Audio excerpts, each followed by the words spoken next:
Happy Friday, everybody. Pastor Mike here, and this is the last of our devotional series, and it's a good one.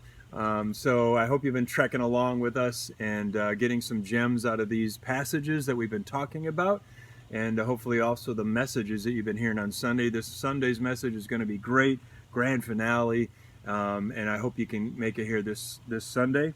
But today's topic is on the big C word, contentment.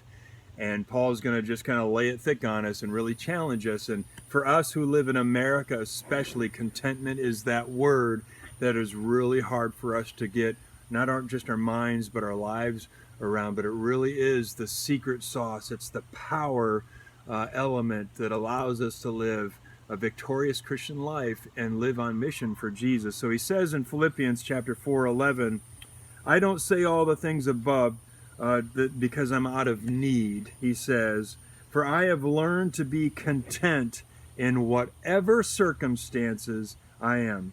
I know both how to have a little and I know how to have a lot.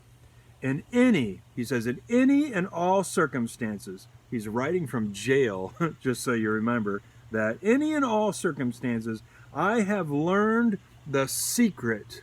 We're all trying to find the secret sauce. We're all trying to find the energy pill that underdog had. What's the secret? I have found the secret of being content.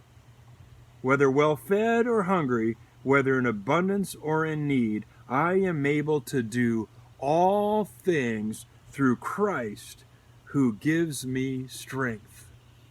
The secret sauce of being content, the power that comes from the contentment comes from Jesus. And here's the thing about us living in America as Christians is we get set on fulfilling our contentment need or filling our discontentment with so much that's visible around us, or that's attainable by more work or a track or a career that we're seeking, and we don't realize that that's never going to fill that discontent feeling we have in our hearts. You know, Holly and I have been so blessed to be able to travel all around the world, been to China and India and Philippines, not always in the best of circumstances. In each of those countries, we spent a lot of times in the slums dealing with the third world country or the underprivileged country, and some of the biggest and largest slums in the world where they don't even make $1 a day for their efforts. And I remember one time being in one of these slums where there's a lot of kids playing.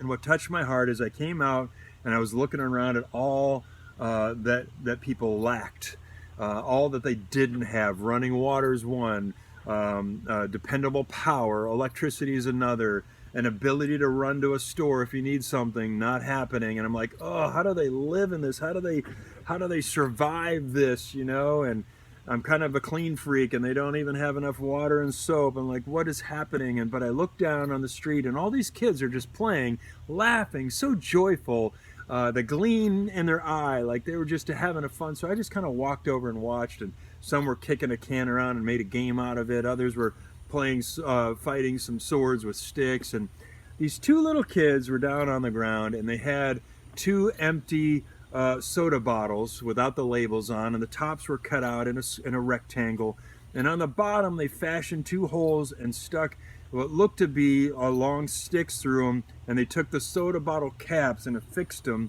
to the tiny sticks, and they put some more sticks in there, and they fashioned cars, and they look more like Dodge Caravans because they had lots of kids in the back of each car, and they were just vroom vroom around the sidewalk. They were playing and going around their little blocks, and they were playing family with their little cars, and they were just having so much fun. They go around a corner, and some of the kids would fall out. They'd put the kids back in. They were having so much fun, so much laughing, and I got to know them a little bit, and I was kind of playing with them, picking them up, and I was showing them pictures on my phone of my car, and I thought, ooh, this probably isn't good. They're probably thinking, oh, if I could only have a car like that. You know, they weren't interested whatsoever. There was something about them. They looked at the pictures, and that was good, and then they went back to their cars, and they just had so much joy with what they already had, not with what they didn't have. And here I was trying to show them what they didn't have.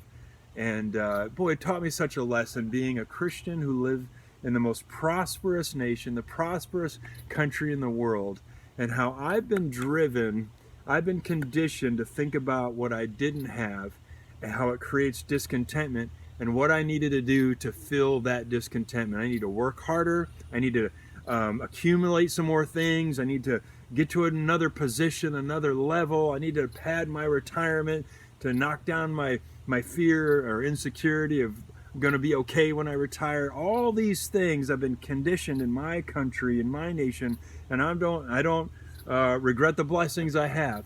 But I'm just saying how it's conditioned me to want more, to look at my neighbors and say, oh, I don't have one of those, and maybe I can get one of those, or to strive harder. Maybe I can acquire this, accumulate that, all by working, or maybe even praying, God, if I only had.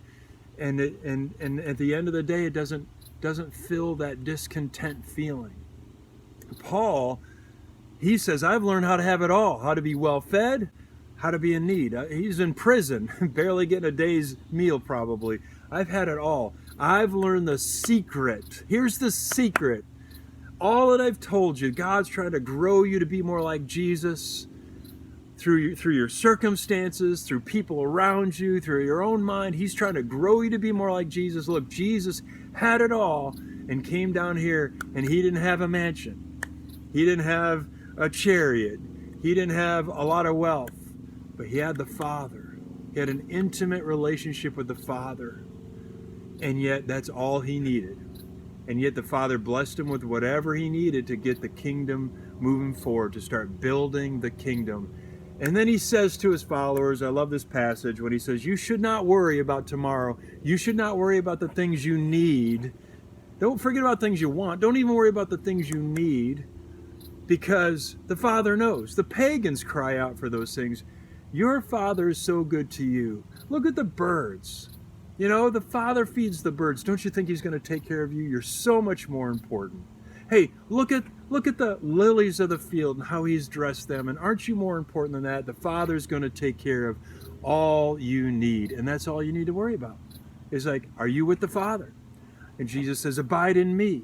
Because the secret sauce is your perspective and your view on the things around you and what you really need. And what he's really trying to get at here, and Paul says this later, is all that we've been blessed with aren't for our ultimate destination and use. They're for the use of the Father's kingdom. They're for the use of God doing the work through us. So if he blesses you with something, it's not just for you to use. It's like, how can I use this for the Father? And if that's our perspective on everything we've been blessed with, and if God the Father can entrust us with things to be used for those things, that's the secret sauce. Because if he gives us a lot or a little, we're just going to use it for him. There's going to be so much peace about us. And some years are going to go through COVID, and we're going to wonder if our businesses are going to survive. We're going to wonder if we're going to get our job back. And Paul's saying, look, the secret is just what Jesus said. God's going to take care of that. God's going to take care of your needs. You just need to find your contentment in knowing Christ and the power of his resurrection, and then you can do all things, all the things he has for you through Christ who strengthens you. People, here's your next steps for this week. Start thinking about, what are you chasing after? What are you longing for? What do you need? What do you think you need, and what is really a want? Sit down with your family, sit down with your wife, discuss why you're working extra, why you're working overtime, why you're doing these things, and say, is this really what we need or just what we want? And then, are we finding contentment? Let's get closer to Jesus and his purposes with us. Let's not just chase after things that aren't going to fill that void, aren't going to fill that discontentment. Let's chase after Jesus. And then whatever he's given us, from money to house to car to anything else, are useful to him, and given back over to him. Because Paul says, if you want to say I can do all things through Christ who strengthens me, you've got to have the right perspective on why he wants to give you the power. He wants to use us to further his kingdom. It's getting kind of dark, so you're going to catch this in the morning, but I pray for you, Life Coast. I pray that the switch over in our minds would be that we're here for him, and we're content in whatever he's given us to be useful for his glory and his purpose. Love you. Have a great day.